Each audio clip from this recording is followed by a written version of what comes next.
திறமை வாய்ந்த பெண்களை வெளி உலகத்துக்கு அறிமுகப்படுத்தும் வகையில் 50,000 பெண்கள் பங்கேற்கும் கர்மயோகினி சங்கமம் மார்ச் 2ஆம் தேதி கன்னியாகுமரியில் நடைபெறவுள்ளது. சவுதி அரேபியாவில் பணியாற்றும் இந்திய தொழிலாளர்களின் எண்ணிக்கை கடந்த நிதியாண்டில் 2 லட்சம் உயர்ந்துள்ளது.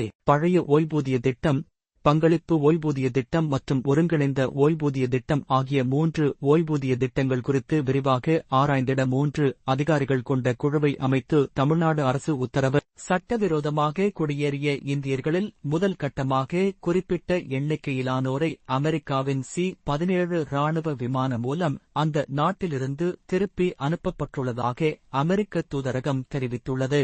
முன்னாள் முதல்வர் கருணாநிதி எழுதிய நூல்களை இணைய வேளையில் படிக்க பிரத்யேக பக்கம் உருவாக்கப்பட்டுள்ளது.